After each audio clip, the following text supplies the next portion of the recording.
This is VEDN Day 11, and this is going to be my review of The Amazing Digital Circus. So this came out a little bit before November, and so I didn't make a video about it when it came out. But I just thought about it yesterday. I thought, oh yeah, I should make that.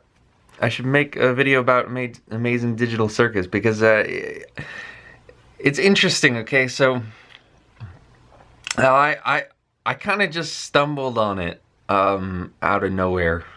I think I'd heard something about it leading up to the release, but I really didn't know anything about it. I didn't even really know who made it. But when it came out, that pilot episode, I watched it, and I didn't really have high expectations because so this new wave, I guess, of like 20-minute cartoons on YouTube.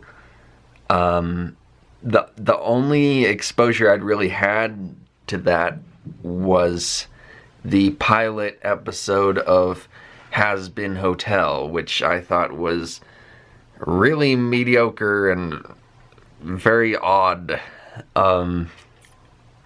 And so I didn't exactly have high hopes.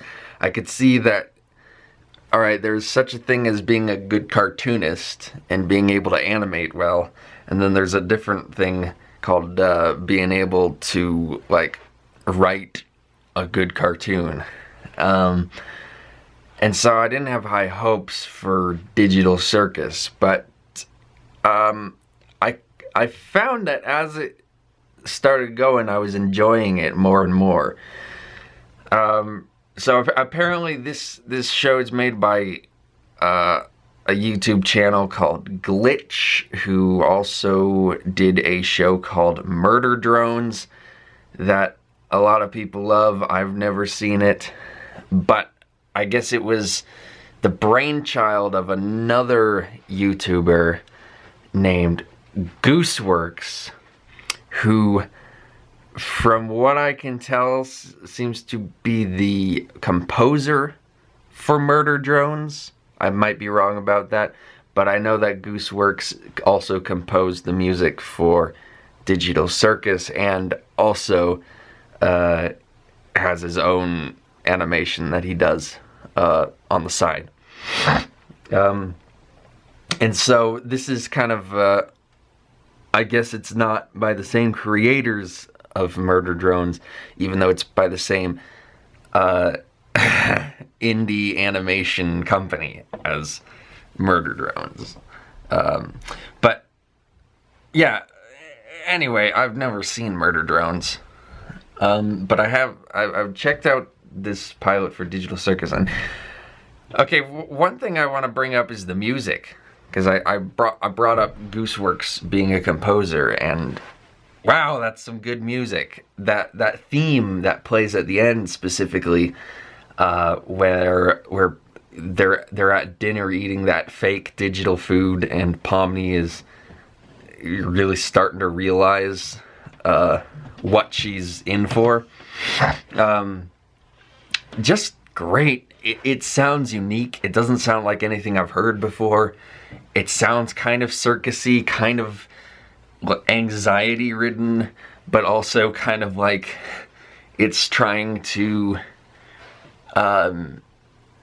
It's like the music just captures the emotional note so well, and it sounds really cool.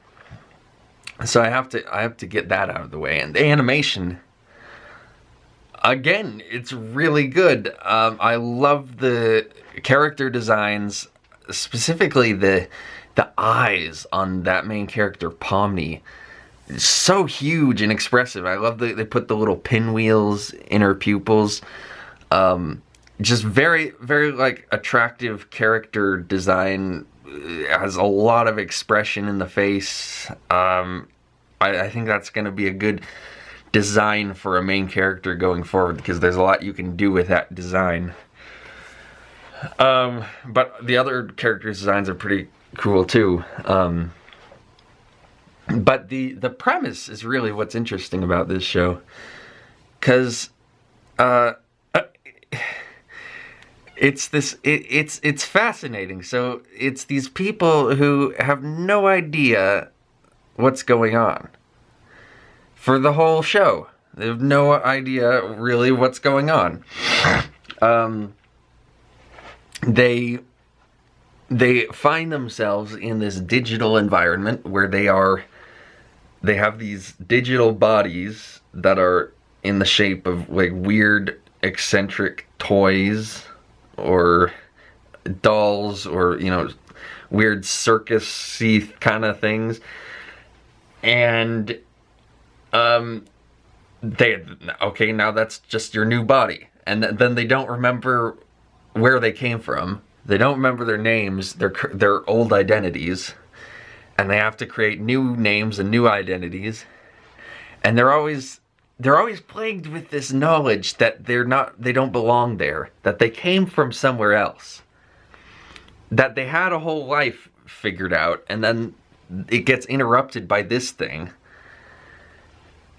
And they're mentally, each and every one of them is kind of obsessed with this need to get back home. But they can't let that obsession control them, or else they'll go crazy, because they can't get out. There's no escape. It's forever now. They're just stuck there. And that's fascinating. I think there's a lot you can do with that premise. And you just see how they cope with it in different ways. Like, that one character, Jax, copes with it by just being really sarcastic and not caring about anything, and he's funny. And then there's the guy who's been there the longest, Kinger, and he's kind of already starting to go crazy, but he's barely holding it together. And then the one guy, the clown, Kaufmo, like Coco the Clown from the Fleischer Brothers, he doesn't even appear in the show because he already went crazy. And so he's like their example of the guy who already went crazy, and you don't want to be like him because he turns into some monster. Which, by the way, I've seen that trope lately in a few places. I think it was in that movie Soul. I think it was somewhere else too. Oh, it was in that horrible Harry Potter movie, Fantastic Beasts and Where to Find Them, where like the wizards who aren't allowed to be wizards, their magic gets pent up, and then they become black holes of wizarding energy. It's the trope that I've been seeing more and more. It also kind of reminds me of that movie Raya and the Last Dragon, where there's the Droon, and then the Droon attacked. I've been seeing this kind of thing in multiple places, but I don't think any of them have done it as good as this show. Because you have this... What's cool about it in this show is that it's very easy to go insane in this environment where you have no purpose. There's like no reason for you to be here. You have no idea what you're doing here. And you know that you're not supposed to be here. But you don't know what the hell is going on. Like, that is and there's no escape, and it's lasting forever. That is an environment where you are bound to go crazy. And so, like, the whole conflict of the show is try not to go crazy. I love it. And then this is, you see the consequences of if you fail. In the first episode, they're like, this is what happens to you if you fail, so don't fail. Really cool idea. That it's a struggle, perpetual struggle to not turn into that. Even though it might be tempting to just turn into that so that you don't have to go through what you're going through right now.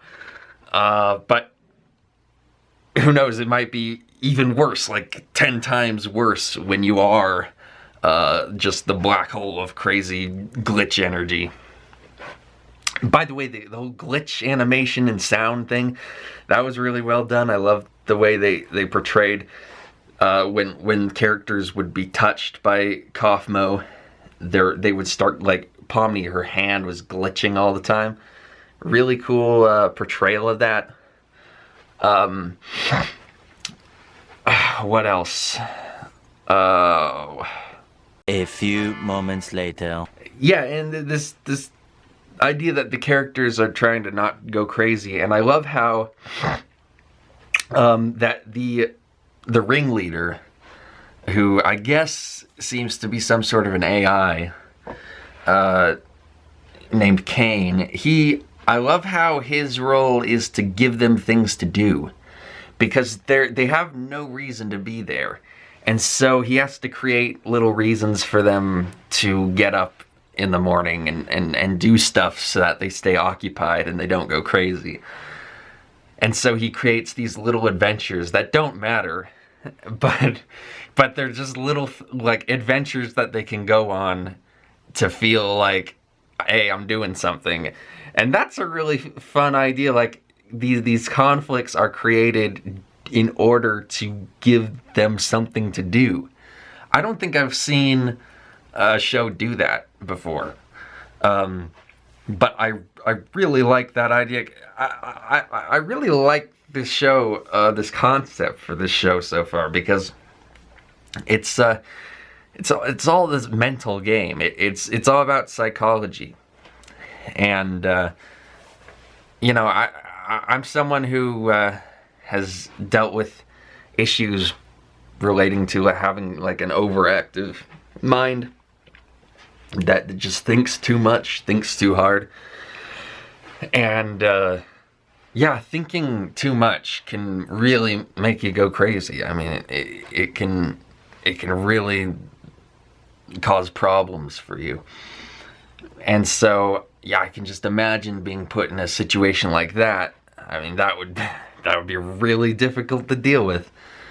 But you would have to find ways of coping with it. So it's basically Cope the series. And I love how it, in this pilot episode, you see the stages that people go through, where she's like, well, shouldn't we find a way to get out of here? And they're like, oh yeah, you're in that phase where you think that there's a way out. Well, good luck. And they don't try to stop her, because they know that she just has to go through that, because everyone has to go through that. And so she finds the exit door, and she thinks it's going to lead out. But it ends up leading to the void, because I guess Kane was programming some adventure that dealt with, like, an exit, because he knew that they all wanted to get out. And so he wanted to be like, you know, give them an exit adventure that might make them feel like they're getting out, even if they aren't. Which is just, again, a very clever idea. But then she finds this exit door before he's finished with the programming, and so it leads to nothing. It's unfinished. And really cool idea. And then they even do a little bit of mystery, where she sees that computer with the headset in one of the exit rooms in that whole, you know, office building environment. And then it's shown at the end, implying that you know, the whole digital world exists inside that computer, or a computer that looks like that. Maybe this exit room that Kane programmed actually is an imitation of what the real exit looks like, or something like that. I don't know. But yeah, they're setting up little threads to be developed later, which is interesting. So yeah, I mean, overall, there's just a lot to chew on with this series, which I like. You know, it makes you think a bit. It gives you a great premise to work with in the future. Pretty good characters, like, you know, lively cartoon characters. I'm excited for the direction that this series is going in. I didn't really expect that I would get excited over this series, but yeah, it went beyond my expectations, I guess. So yeah, that's my review of Digital Circus. This is VEDN Day 11. See you tomorrow for VEDN Day 12.